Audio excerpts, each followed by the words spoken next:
and LD, and this is Glenda's Dragon's Den.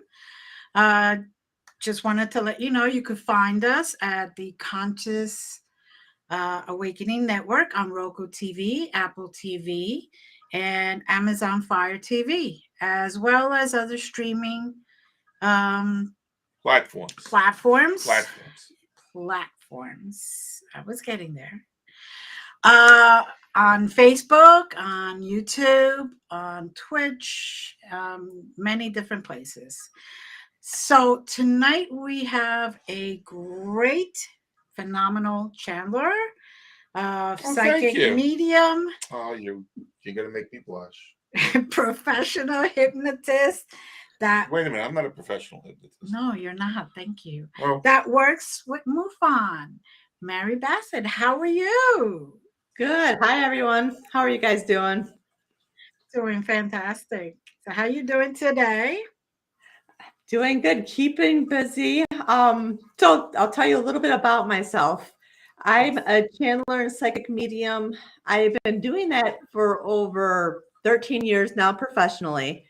And just recently in the last year, I started working with MUFON, being a regressionist for experiencers, as well as PTSD experiencers, paranormal experiencers. I also work with the past life regressions for people who have patterns that they just can't get past. And I also work with like the deep cellular healing with the regressions. So we tap into the high and we get the energy and actually take care of issues that people just can't get past. I work full time, do events on nonstop. We have a new show out Mhm. with my friend Deb DeRoos, RJ DeRoos, Bill Right. Konkolesky, who is the president of MUFON, as well as Michael Carter, who's from Aliens, and we do the Voice of Contact, where I actually take my regressions and Mhm. use the regressions from permission, and then the expert panel goes over the regressions and the experiencers. It's really actually it's super cool. It's not just to listen to, but experiencers to actually get real feedback on what they experienced. Right. That must be very, very interesting. Just want to tell everyone we are all going through ice storms, so the internet may be a little wonky, just in case anybody's hearing this or watching this, and if the internet isn't wonky, I'll try to make up for the wonky. and in case you hear part of it, it will come up. Just be patient. I'm giving myself a new nickname, the Jabberwocky. Okay. So about your regressions, um, that must be really interesting. Finding out exactly what people really experience, because a lot of the times we hide it from ourselves because we're not sure how we our own psychic is going to deal with it. So, do they come to you because they think that they had it, but they're not sure, or do they come to you to find out for sure or confirm? I think a little bit of everything. Sometimes it's just a dream that they had, or it's a Mhm. reoccurring dream, and they want to explore that dream. Because quite often, when we have an experience, sometimes it feels like a dream, or it seems like a dream. And I've Mhm. had people who have been regressed several times who just keep exploring the other experiences. Weeks ago, I regressed a woman when I think she was right around 7 years old, where she had seen a crap, but that's all she remembered. And when we regressed her, she was fascinated because there was a door, and she kept on saying, "I never knew there was a." So our subconscious will block memories until we're ready to actually explore them, and it's kind of the same with regressions too. Is you're only going to be allowed so much until you're ready for it. So it's just like a little bit of everything. Sometimes people have missing time and they don't understand why. And they start having glitches of memory of little flash things that they have no idea where it's coming from. regression's a really great way to dig deep into that to get the real answers, because there's always more. It's your experience, and then you tap into the oversoul and the higher self, and that's where you tap into the real answers, because you kind of get yourself out of your own way and tap into that higher self. Right, right.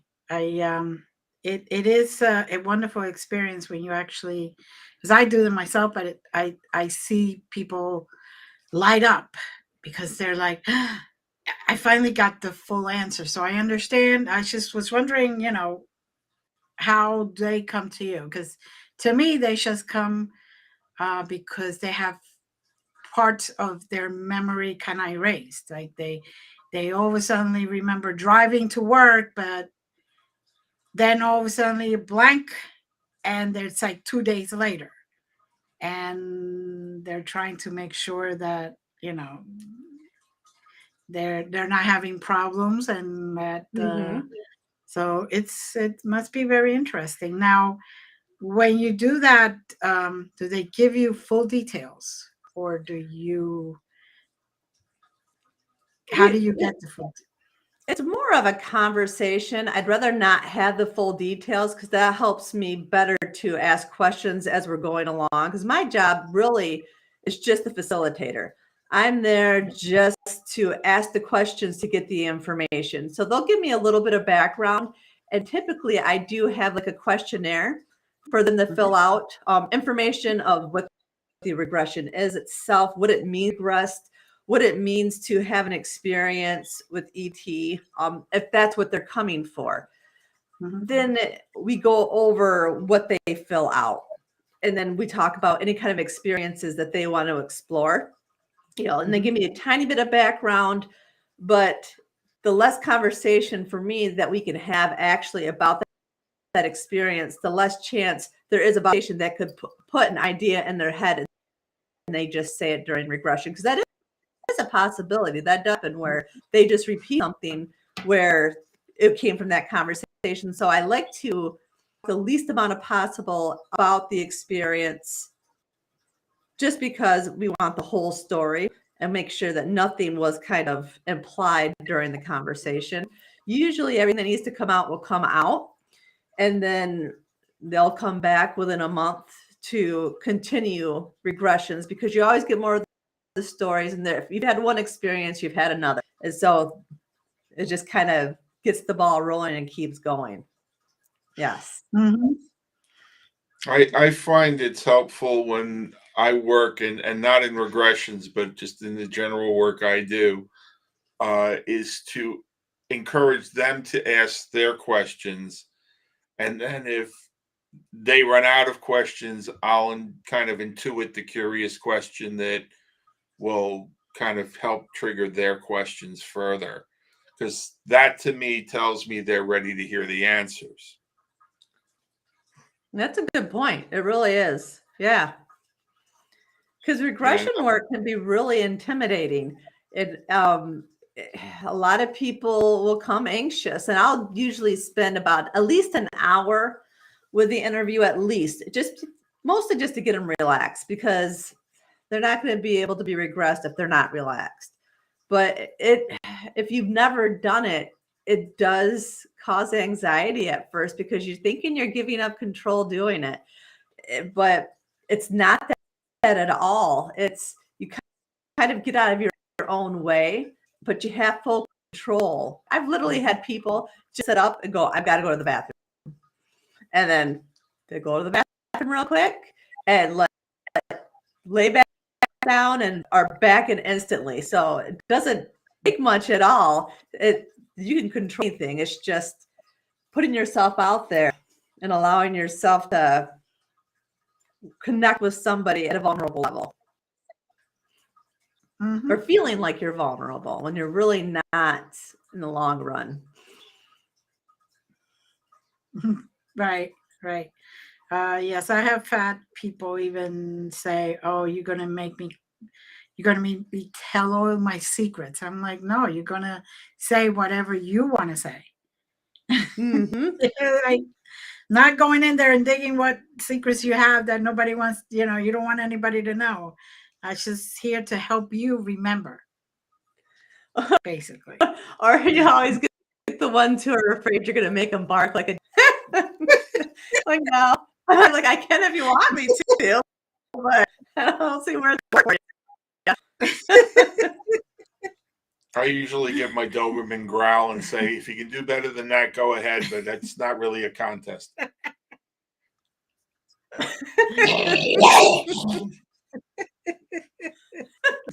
So, I'm silly, and that generally kind of relaxes them. And my training is to get out of their way and, forward their agenda, as long as they're not going to hurt themselves or anyone else.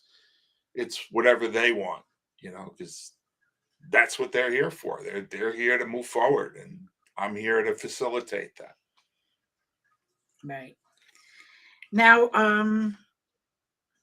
the psychic medium and channeler and all that, how did you finally decide, or what made you finally decide to do that professionally?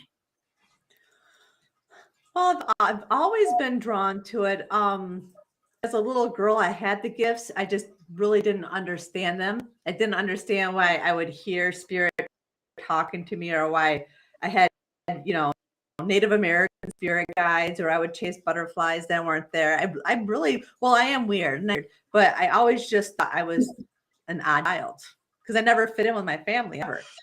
And probably about 16, I got my first tarot deck. My mom took me to a psychic fair and she offered me a psychic reading. And I'm like, oh, hell no. Because I did not want my mom to know all the stuff that I was up to at the age of 16 that I shouldn't have been doing. And I was like super afraid that the psychic would tell her. So didn't get a reading. But I discovered, like, reading with those cards, there was something there. And I could read for other people. And it was spot on, even though I didn't totally recognize what I was doing or how I was doing it or why. Early 30s, I got in my 20s because you kind of walk away from it sometimes. You kind of, I don't know, afraid of what people might say, what they think. I'm already weird, odd person out. Early 30s, my grandmother passed away, and that really got me into spirituality. And I started getting readings, and they kept on saying, you have a really great gift. It's going to be up to you if you decide to use it in this lifetime, but you had the capability. I had no idea what they're talking about. And you know how it is. You have a gift and you go and nobody's going to tell you what your gift is because you got to figure it out yourself. Such a journey. But I started doing the tarot card readings again and slowly started building it up. The channeling came a little bit later, that discovery, where I would start to meditate before my readings and realize I got a lot more information doing that. And then it just completely turned to that direct connect with spirit versus reading with the cards. I'll still read with my cards, but I don't need to. I get better information with that direct connect. So it's one of those things where it slowly developed over time. And yeah, as soon as I picked it back up in my early 30s, there was no stopping me. It was just a slowly developing little stages, Right. doing this much here. And then after that develops, you do a little bit more until it turned out to such a strong passion that I can't not do it. I have my regular job. My regular job is to enable me to provide the service and help people without having to charge them because it's not my main income. But the passion for it is so strong to connect with people and to help and to make a difference, to serve the universe, to serve the collective whole, to raise the vibration. Like there's nothing that could keep me from it. I always joke with my husband that he always says, you're not going to leave me for another man. I'm like, the only way I would leave you is if you try to get me to step away from my spirituality, because then we'd probably have issues because there's nothing that can keep me from it. The connection's so strong to it. Right. I know that was long-winded. I'm sorry, but that's No. I get going on it. I think there's a lot to roll. There's a lot to roll out, Right. and it's nice that you're being so diligent about giving a complete answer instead of the one-word answers that I usually have to give. But I love the word you use because I've been down in a gas station in South Carolina, and some stranger will walk up to me and say, "Do you know Jesus?" And say, "Well, as a matter of fact, we have direct connect. Why? Do you need something?" And that'll usually solve that issue because I use the same phrase, direct connect, because literally that's what it is. Mm-hmm. So Yeah. I hear you there, and that's wonderful. MUFON, that's incredible to me because there's something about MUFON that, in my mind, requires a tremendous amount of courage. There's so much counterculture to it right now, and it's become polarized because the more you push for disclosure, the more people are going to push back. And I think it's really wonderful that you're out there visibly working with MUFON and helping people to understand what the heck happened. But how did that happen for you? Well, it to be honest, I guess just No, kind lie of to me. fate. It just kind of happened. I started doing my regression. Um,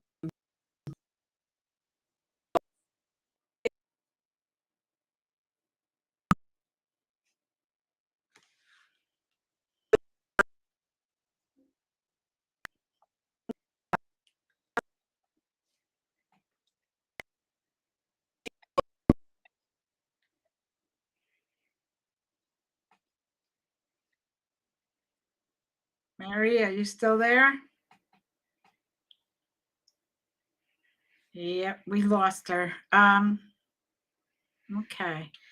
She should be a minute, folks. Let's see. I must have asked a really good question because somebody doesn't want to answer that. Yeah, that's what it is. That's what it is. She'll be back. She was speaking about how she ended up working with MUFON, and hopefully we'll have her back in a second. It's like we said, everyone is going through some ice storm at this moment. She's going through it, and we're sort of at the end tail of it, hopefully. So please just be patient. And let's see. Okay, she's there. Wait. Think we might have her back here. Yay! There she is. How you doing? Oh, she may be frozen again. How you doing? good. You guys disappeared. Yeah. No, we were here. I've got a timer. There's no lapse in time for us. I don't know where you were. Missing time. I love it. But no, Bill Konkoleski from MUFON just approached me and asked me if I would be willing to work with ET experiencers, and it just kind of took off from there. I regressed him first because he's very hands-on, so he wanted to make sure that I would be actually doing regressions appropriately before he referred anybody to me. And so little by little, and that's like mainly my work with MUFON itself is they just refer the experiencers to me and I work with them. And it really took off for me because I was lucky enough that Bill agreed to do a live regression with me at the last UFO contact in September. So that really got my name out there. And so it really opened me up to having more people come to me for those kind of regressions. And looking forward to it in a couple of weeks. I'll be at the first Michigan MUFON meeting that they've had in a really long time, and I'll be doing live regressions there with someone. Nice. And So I think excited. Bill is going to be our guest next week, correct? Next week, yes. And for those people that don't know, Bill is the regional director. Yes. Yep, of of Michigan. Michigan MUFON, Right. yes, and he's, Right. I think, 2004. Don't quote me on that, but I'm pretty sure I'm right. So a very Yes. long time, very dedicated to Right. the work that he does. And like you said, it's a passion because a lot of trauma comes from not understanding and repressing the experiences of being on board a craft and what happens on board a craft, and to be able to have someone help you understand that, and that no, you're not crazy, and it's nothing that you should be ashamed of, and I that to me is God's work. So Yeah. nothing but respect for both of you. Well, thank you. Definitely. But often, what I have found too is we live in a fear-based society. Mm. Eh, and we're conditioned to think that way. So when you have an experience that you don't understand, it's automatic fear. And when you go into that regression, quite often, it has nothing to do with what you thought it was. Mhm. Quite often, when we are actually taken, they're doing healing work. Mhm. They might be taking samples, but they're also doing healing work. And quite often, you're not even taking this, just contact, because there is a difference between having contact with ET and actually being taken.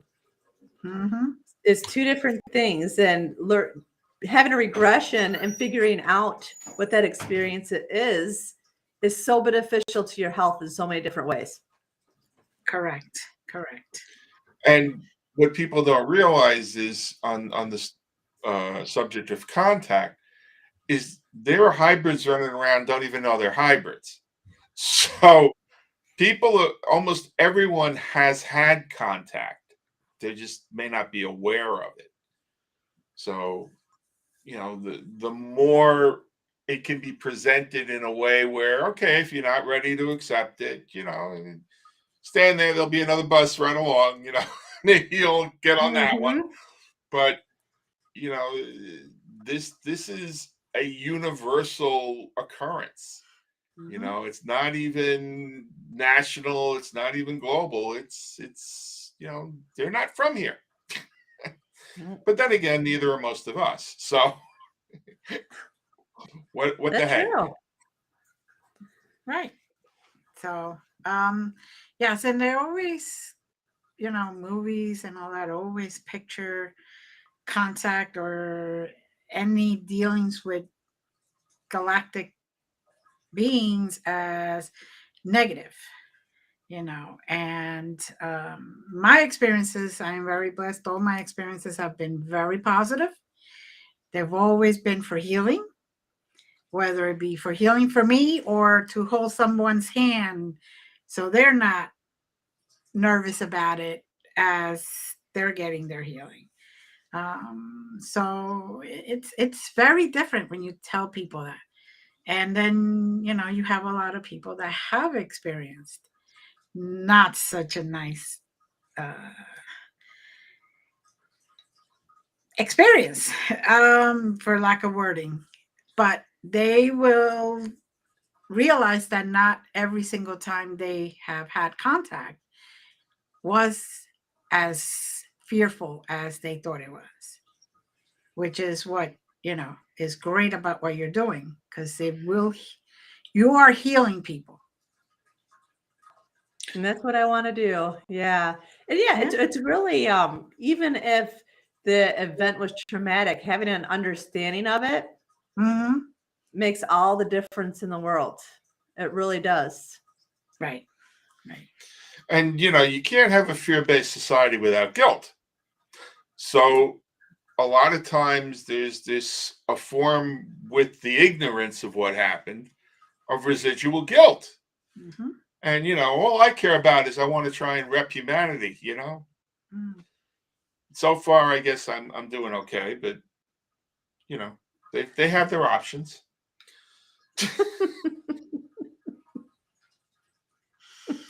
Oh dear Lord. Oh dear Lord. So in your bio and different places, you're known as Mama Mary. Tell us about that. Oh, for the love of Pete. Um, a couple of years ago, I think starting in 2019, my stepdaughter, my husband, just to put it in perspective, he's quite a bit older than I am. So she's around my age. And she wanted me to start doing a podcast with her, Paranormal XL. And so her name is G. She called me Mama Mary. And it caught on like everywhere I went. I even tried to change it. I tried to change it to like Soul Diva. So it's something like super cool. And I could just like, I could sound like I was just like a bad person because it was like Soul Diva. No, Mama Mary stuck. So I was like, you know what? I get it. I'm just going to use it. I give into it. So everywhere I go, everybody just, they know me as Mama Mary. They love the name. I don't know if I do, but it is what it is, right? That you got to go with the signs, mean what you're shown. Exactly. So And it's interesting. I've also read your bio, the one that was provided to me, and I have a question. You said you studied with the infamous Yvonne Smith, yes. and that's how I read it in the bio. Uh, what makes her infamous? Well, she has actually worked with MoveFun as a regressionist for over 35 years.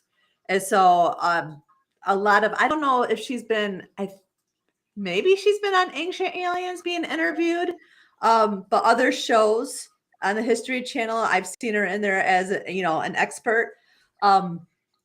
But she had been doing it for so long that to be having MoveFund, offer to pay for my class to go study with her, that was a great opportunity because she taught me a lot. And it, because my original regression work was more for like past life, and you could still, Mhm. work with ET experiencers, but you had to change it to work with somebody who did specifically that. And her regression was specifically for that. It's like, it taught me a lot of different ways to do it. So I merged how I was doing it with the material she gave me and created my own way of doing it, which is how you should do it anyway. But I think it has a deeper impact. But she's well known in the the UFO world, the MUFON world, when it comes to regressions. So she's only That's why she's really she's only really infamous to those who oppose disclosure. She hasn't done any time or nothing no, not that as would far as I know. make her live in She infamy. hasn't. Okay. It's just because I saw that word, She's and very talented. that's wonderful. Good, good. But that's why I wanted to clear that up because I was trying to understand where the title came from. And the people that are against disclosure, yeah, anyone who's counterculture, their oppression would be considered infamous by them. So yeah, Very true. Yes. Yeah. Good point. yeah. I try to cover the one on my head because that was done in Saturday Night Live. But yeah, I'm known for my points. Later, I'll be known for my lumps. So, how long did you study with her, by the way? That was a course. I do believe it was like a 3-day course of like 8 hours type thing. We were going to go out to California to take it in person. It ended up having to be online. I think it was just easier for the times. Mhm. But yeah, it was. I do believe it was 3 days, and it was like the 8 hours, and a lot of it was Nice. just the talking, her giving instruction, but then she would show us how she did her regressions with people. So people volunteered while we watched Nice. the regressions. That was perfect. It was really able to see her technique, how she spoke, because sometimes it's all about the tone of your voice too. Mhm. Mhm. There's a It lot. it There's a lot is. more to it than just reading words or saying words, or flicking somebody on the head and say sleep, because that doesn't Yes. always work either. And a lot of it is about having them overcome their anxiety and giving them the ability to focus on something about you so that they can stop thinking. Yeah.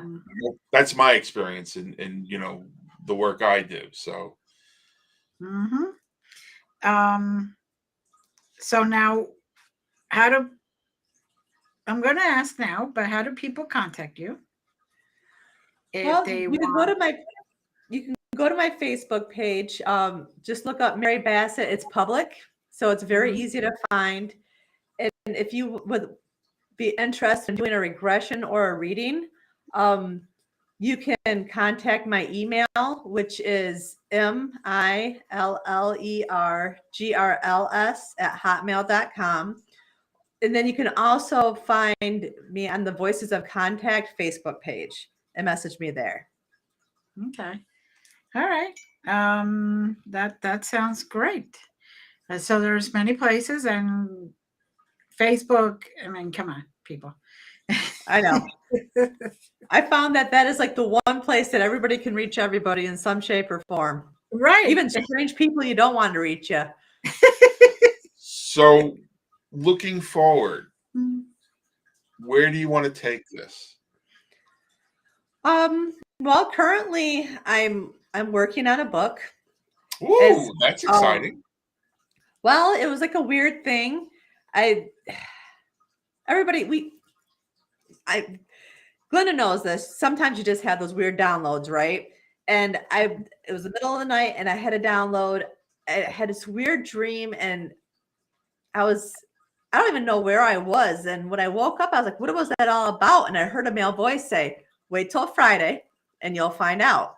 And so Friday comes along and like halfway through, it's probably like Thursday night, Friday morning, I started receiving this download, heavy, intense in the right side of my head. And all of a sudden I was in a vision and I was standing in front of my house. I could see this craft flying over my neighbor's house and it was huge. Which struck me funny, it was very quiet. I had no lights and it was square. And then I saw it land. And then up to me walks a being, a gray, probably about 4 feet tall. And I'm super excited because I'm like, did you come to take me? I just can't wait. We were going to have, I was ready to talk. We were going to have such good conversations. And he just shook his head at me and he touched my head where I was getting the downloads and I had such a strong vibration. He said, no, now it's time for you to remember why you came here and we're going to talk about you. Then all of a sudden I came out of it. And then I started getting all this information and downloads and the books I'm supposed to write and the creative side, the initial seeds of starting a podcast for regression work. So Right. that's the start of it, is doing a podcast that gets the story out to people. So people who have had their own experiences can say, you know what? I've experienced that, and that's what that is. So even if they don't come to me for a regression, they go to somebody to figure it out. Mhm. Same with my book, is when that finally comes out, people read it and it triggers something and they go get the help they need, because 2023 is going to be a really big year, especially when it comes to ET and ET experiencers. There's going to be huge things happening that people aren't prepared for, and it's going to Mhm. be a huge awakening. So my goal moving forward is to get enough information that it's just enough interest so that people aren't as scared and they embrace everything that's coming without fear. Right. It's all about raising that vibration, that higher vibration. Because I think like the first time, and here I go rambling. The first time I had an ET experience that I actually remember, it was right before COVID hit. And I all of a sudden pulled into a vision and I was on a craft. And I could see everything was white. I could see black windows and chairs lined the wall. And there is a female gray in a chair. And I walked up to her and she had a walking stick, but it was broke. I It bothered me. And she hit it on the ground and she said, I'll take this one. So I started pulling out of the vision and I was like, but wait a minute, it's broken. Why would you want something that's broken? She was not everything that looks broken is. You'll just have to wait and see. And then she started giving me the download. 2023 is going to be a big year. We're going to have experiences where it looks like it's ET. It might look like an invasion. The balloons, right? That just got shot down. How many times did they say that on the news? So that's just the start of it. They're going to wake us up to that possibility, so we accept it. But they gave a timeline. 2027 is going to be another big year. 2029. We need to wake up. We need to start living in more love and light and less fear. So long story short, that's my main goal, is to put out this information in an open forum, and not be, because I don't care if people think I'm crazy or not. I probably am a little bit, but everybody is, and at least I own it.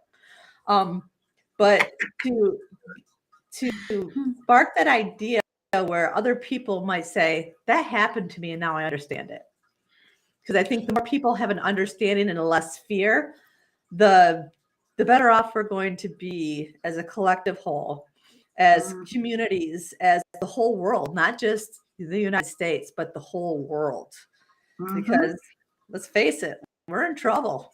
And we need to start doing things differently. Yeah, my downloads only come as lyrics and music and facilitating healing. But however you get them, I mean, people get downloads, they don't even understand them necessarily as downloads. But anytime you get that creative spark, on some level, it's a download. And if people can normalize that, they'll be a lot less fearful and a lot better off, in my opinion. Just like the whole concept of crazy. I have a long and storied history with mental health organizations as a board member. And a lot of it was working with consumers who have had paranormal experiences on, even on ET levels, and helping everybody in their care understand they're not necessarily crazy. They may be crazier because you're trying to suppress that with medication. But what if they actually had that experience? And I've been able to help people see that those experiences have some validity, and maybe there's another pathway. So I don't know if you're all that crazy. I mean, I don't know you that well. Maybe when we're in No, Michigan, we'll I'm get not. together. But I think you're right.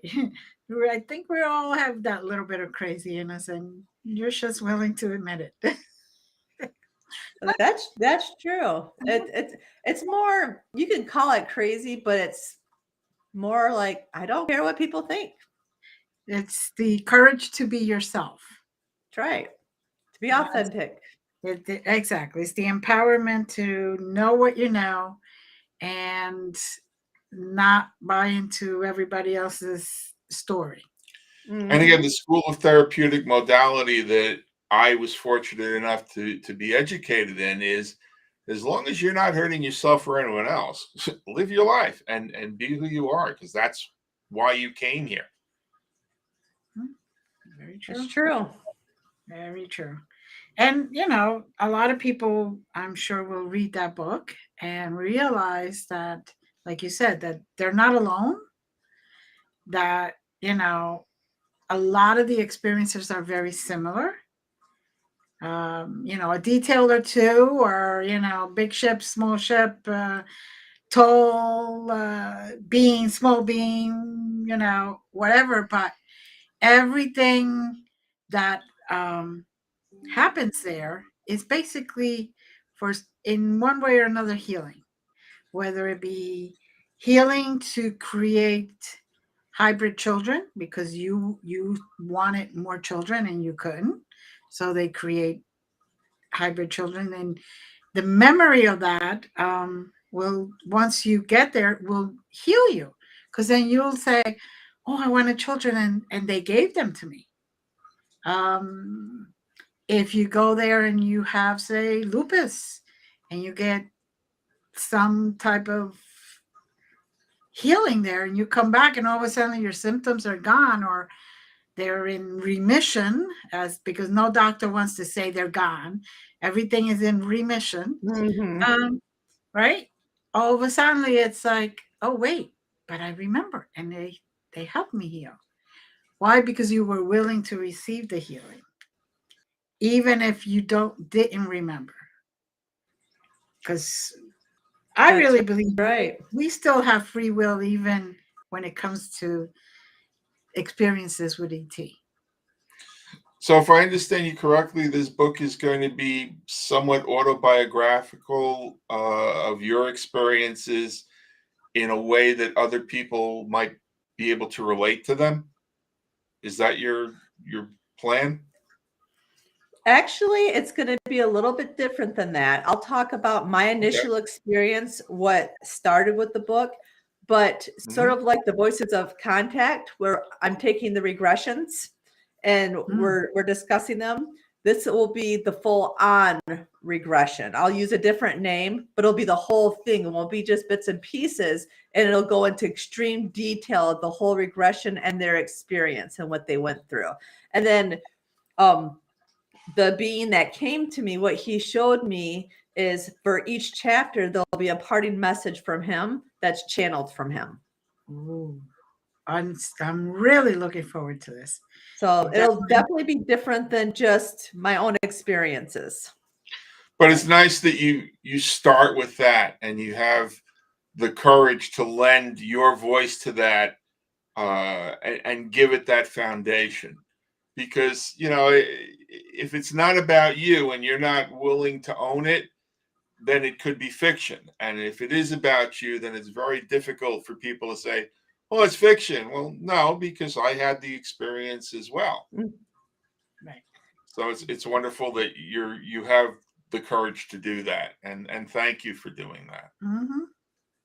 Yeah. Well, that's our purpose, isn't it? To have courage where nobody else will. Well, everyone has a different purpose, but our purpose is to evolve, and to evolve takes courage because to be free to do that, you've got to let go of the dogma that's keeping you from evolving. And that takes a lot of courage Mm-hmm. because there's a reason people try to program you with dogma. Mm-hmm. It's much easier to control you if you just do what everybody else does and what you're told to do and walk on the right side of the hallway as you go down to school and pledge allegiance to a piece of cloth and all that other stuff that fake borders is you know conceptual, Mm-hmm. and none of it in the universe really holds water. Mm-hmm. So, what else do you have? Because this is so interesting. I need to know more. I need to know more. Well, the that's those are the two things that I have in the work. For that, for my spiritual work, my main goal is to really grow there, put myself out doing things I don't normally do. So like gallery readings, things like that. My first one will be at the end of April at a Parafest. And so Mm, I'll be working with another medium there doing a big gallery reading. But I just want to push myself as hard as I can out of my comfort zone. One of my favorite sayings is life begins out of your comfort zone. So if you're just doing things that you're comfortable with, you're not getting anywhere. And I think if I can't make myself uncomfortable, how do I expect the people to come to me with regression work and make themselves feel uncomfortable in order to explore and to expand their spirituality? Because that's a part of the process too. When you're doing regression work, when you're healing, you're doing some spiritual work, whether because there's always a correlation. If you are a long time experiencer, you have psychic gifts. There is a huge correlation between paranormal experiences and psychic gifts and being taken. Because what happens is when you're taken, they supercharge your frequency so that your vibration can handle their frequency, because you're not going to be able to handle it if it doesn't match. It's going to throw you off. Excuse me. mhm, And so quite often people will come back. And this is why I will work with paranormal experiencers, because there might be something a lot more to it than just mhm, paranormal experiences. But once you've been taken, you come back, you have weird stuff that's happening all around you. All that increases that psychic gift. And so the regression work, it's all spirituality, Don't be afraid to be uncomfortable, because that spiritual path is not for the weak. It isn't. Just like you said, to get rid of that dogma and to grow. Man, like the universe will put you through the ringer and put a beating on you just to make sure that you're growing right. And if you don't do it right the first time, they're going to create that cycle all over again. And here you go around, and you're going to do it all over again until you get it right. And it's a struggle in any shape or form. So my goal is just to continue to raise my vibration, that spiritual practice, and do whatever it takes to put that message out to everybody else, raise my vibration so they can raise theirs, and to be in service of the people who come to me, no matter what it is. My regression work, quite often I will offer that for free. So if they can't afford it, I will do it for free. I have no problem doing that, because the money's not the issue. That's not why I'm doing it. I'll take a trade. If they want to give a donation, I'll take that. If they make something, I'll take that. Love macadamia nut cookies, chocolate cake, lots of stuff. I make caramel. I don't need any of that, just in case anybody knows how to make caramel popcorn. But the point, my people, just to get help and find the healing and to find answers, because you don't do any good to yourself or do any justice to yourself in any shape or form going through life questioning your sanity or questioning what's going on. So, like, well, one of my mantras is control is an illusion. And once you ask people to consider that and then challenge them to give you a scenario where it's, there was a very famous comedian who used to say, I know you say you believe in the Almighty, but when that, you don't believe in the Almighty, but when that ground shakes, you look up. And there's so many ways to help people get past that illusion of control if they're ready to do so. But, that's where the free will comes in. And the other one is, I love the Wizard of Oz, because to me, that's a brilliant work. And the simplest concept in that has so many different meanings. Surrender, Dorothy. It all begins when you surrender. You have to surrender what you're clinging to really begin to evolve. It's so funny too that you mentioned Wizard of Oz, because when I first started my spiritual journey, that's what I really tapped into a lot, was the Wizard of Oz, because it really is all about that spiritual journey and, finding your way home. And I remember, gosh, I had this dream where I was at the Emerald City and I was walking up a golden spiral staircase, and I finally got to the top, and a crow landed on my shoulder, and I tried to shake it off, and I heard him say, "No, you can't shake it off anymore. Now's the time." And then I woke up, and that's where, like, things started to really develop and keep going for me. Like, that's where I really started getting into it and developing those spiritual gifts, just because it was such an impactful dream. And then you continue.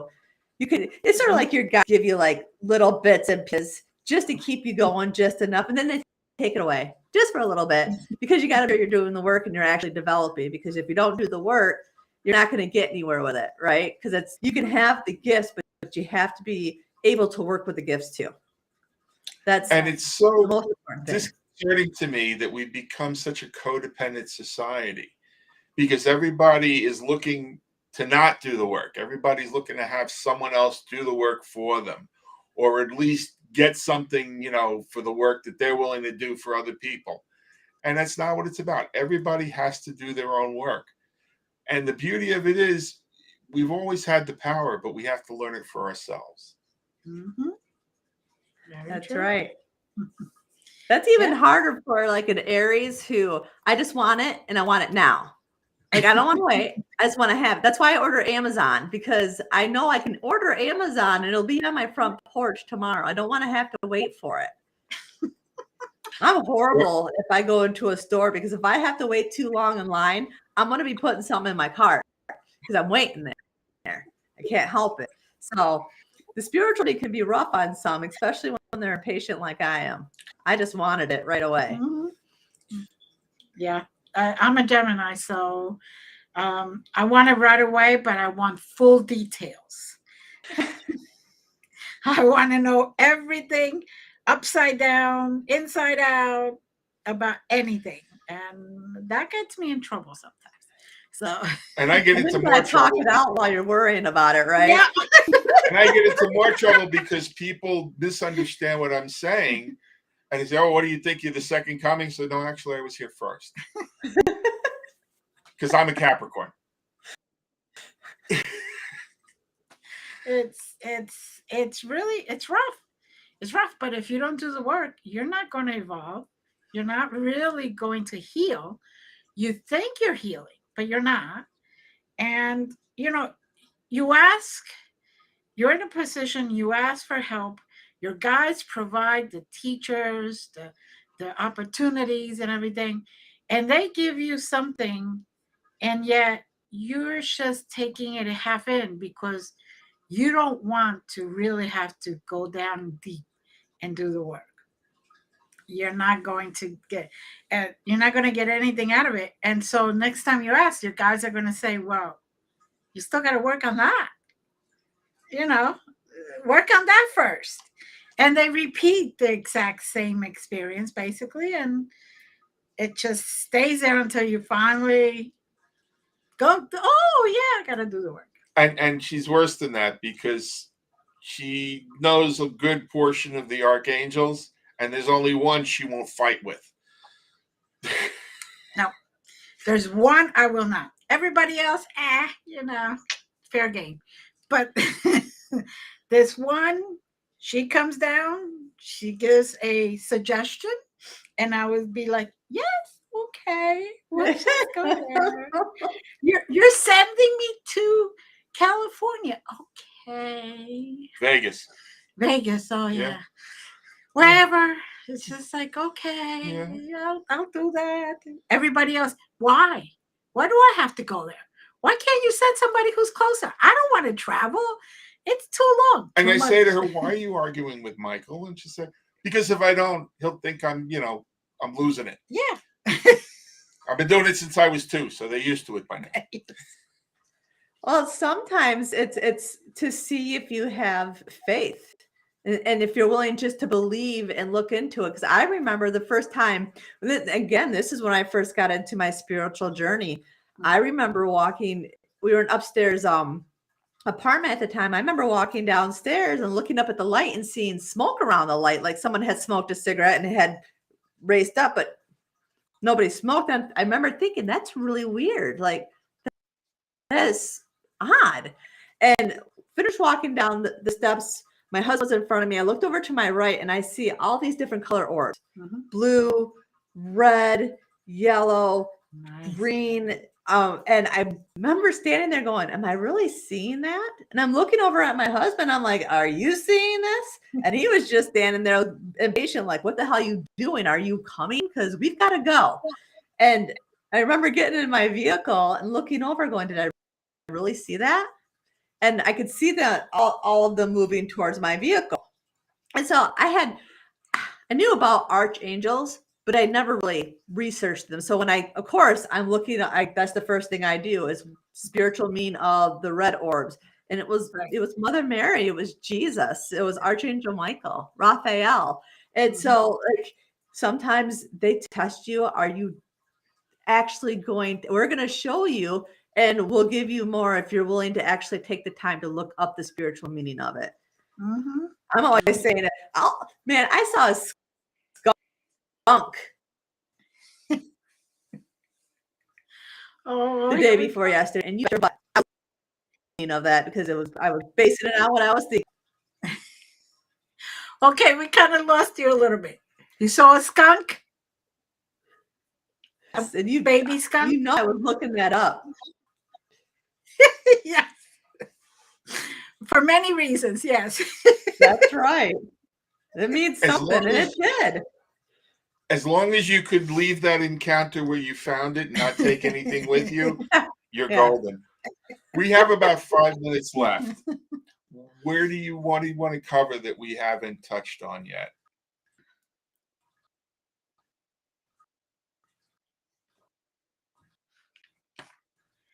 Oh, she's freezing again.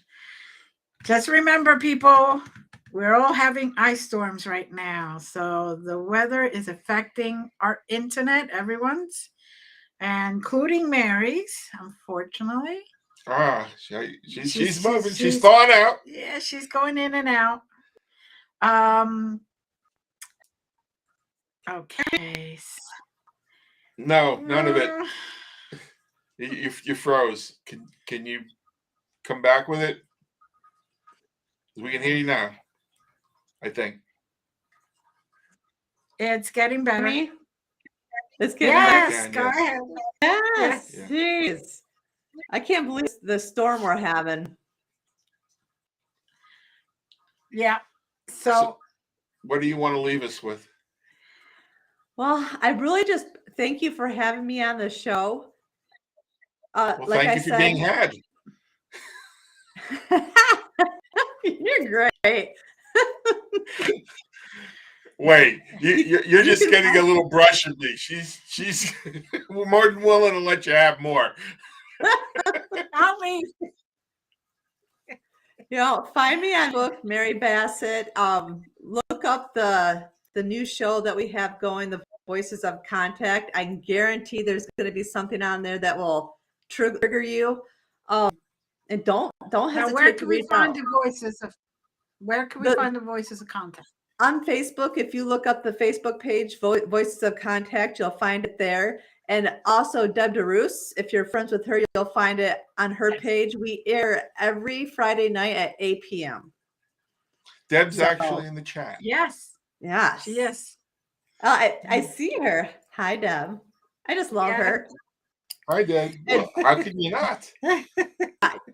It's impossible. She's got such a good heart. Yes, she does. And this Friday's episode, I regress Bill Konkoleski, and he has some fascinating information. So if you want to know what's coming for us in 2023, he has some information on that when we tapped into his higher self. So you don't want to miss out on that. Sounds fantastic. And it'd be great because those that are going to be with us next Wednesday, they would have a head start on him. She's going to be our guest. Because he's going to be our guest. So who else is in the show with you? I know Deb is. And then RJ as well. And then we have Michael Carter, and he is from Ancient Aliens. Right. So he's a contributor to that show. So all very knowledgeable people. And what's perfect is they all have different perspectives. My favorite thing about Deb is she really comes from that empath perspective. RJ comes from spiritual perspective and the meaning of actually what ET has and what kind of impact that has on us. Bill comes more from the scientific approach with MUFON, and Michael Carter, he's kind of like in the middle. And so he kind of is like the bridge between the gap. And I'm just that person that smiles while we're listening to the regret, while I listen to the experts, but I'm actually learning things. Like I'm getting a better understanding of what the meaning is to the regression, what their experience is. Well, thank you again for joining us. We are out of time. If you can hang while we say goodbye, and we'll close off screen. All right. I want to thank everyone who is here tonight. Many blessings. We love you guys. Please join us next week. at 9 p.m. Eastern. We're going to have the Bill, the one that we've been talking so much about, and he is the state director of the Michigan chapter of MUFON since 2004. So he really should have a lot of interesting experiences to tell us about. Thank you again, Mary, and thank you, everyone. We love you. Have a great one. Bye.